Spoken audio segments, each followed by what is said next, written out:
ग्रहण चाहे सूर्य का हो या फिर चंद्रमा का, वो जहां नजर आता है वहां उसका प्रभाव अच्छा या बुरा जरूर पड़ता है। ऐसे में सूर्य ग्रहण के बाद कैसे प्रभाव पड़ेंगे और सबसे जरूरी, साल के दूसरे और आखिरी सूर्य ग्रहण के बाद कौन से काम करने चाहिए और कौन से काम हैं जो बिल्कुल नहीं करने चाहिए। साथ ही जानेंगे सूर्य ग्रहण का कैसा पड़ा प्रभाव और कौन से नियम हैं जिन्हें नहीं मानने पर लग सकता है दोष।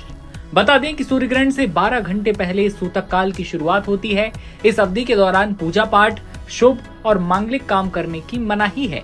ऐसा माना जाता है कि सूतक काल के दौरान प्रभु के नाम का जप करें। इसके अलावा भोजन का सेवन ना करें। सूर्य ग्रहण के समापन के साथ ही सूतक काल खत्म होता है और उसके बाद स्नान करने के बाद घर और मंदिर की साफ सफाई करें। गंगा जल का छिड़काव कर शुद्ध करें।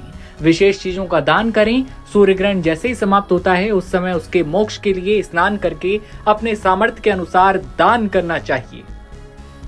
ग्रहण का दान हमेशा जरूरतमंद व्यक्ति को करें। दान में अभिमान ना करें बल्कि आदर पूर्वक उस व्यक्ति को दें। दान में कभी भी पहने हुए कपड़े या गंदे कपड़े नहीं देना चाहिए। दान को हमेशा श्रद्धा पूर्वक करें। दानकर्ता का कभी तिरस्कार ना करें। यदि वो आपका दान स्वीकार कर रहा है तो निश्चित तौर पर आप पर वो कृपा कर रहा है। ग्रहण को वैदिक धर्म में अच्छा नहीं माना जाता क्योंकि ऐसा कहा जाता है कि ग्रहों की चाल का असर मनुष्य के जीवन पर पड़ता है।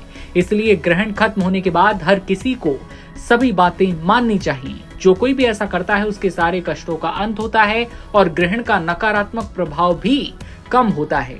सूर्य ग्रहण खत्म हो जाने के बाद सबसे पहले घर की सफाई जरूर करें। स्वयं नहाएं, स्वयं अच्छे कपड़े पहने, पूजा और गंगा जल से छिड़काव अवश्य करें। बता दें कि तुलसी के पौधे के सामने दीपक जलाएं जिससे नेगेटिव एनर्जी बाहर जाए। घर और मंदिर में धूप बत्ती जलाएं और इसके बाद तुलसी की पत्ती को खाने पीने की चीजों में डाल देना चाहिए। हो सके तो गरीबों को दान करें, सूर्यदेव की पूजा करें, जल चढ़ाएं और फिर सात्विक भोजन करें।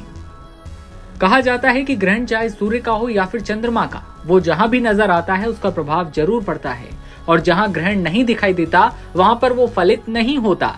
चूंकि साल का आखिरी सूर्य ग्रहण भारत में नजर नहीं आएगा, इसीलिए इसका यहाँ पर किसी प्रकार का कोई भी असर नहीं होगा। ऐसे में यह न तो भारत और न ही यहाँ रहने वाले लोगों के लिए अच्छा है और न ही बुरा है। ये बिल्कुल ही असरहीन है।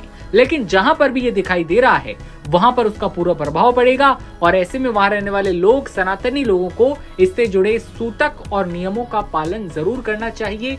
इन कामों को जरूर करना चाहिए। अगर आप भी ऐसे किसी क्षेत्र में हैं, ऐसे किसी देश में हैं जहां पर ये सूर्य ग्रहण दिखाई दे रहा है और कुछ देर के लिए भले दिखाई दिया हो, तो आप भी सूर्य ग्रहण के बाद अपने घर की सफाई करें, भगवान को गंगा जल से स्नान करवाएं, अपने आसपास की जगह को साफ करें, दान पुण्य के कार्य करें और भगवान से जुड़े मंत्रों का जाप जरूर करें। ये खबर आपके लिए थी। खबर पर आपकी क्या राय है कमेंट सेक्शन में बताइए और तमाम खबरों के लिए बने रहिए नवभारत टाइम्स के साथ।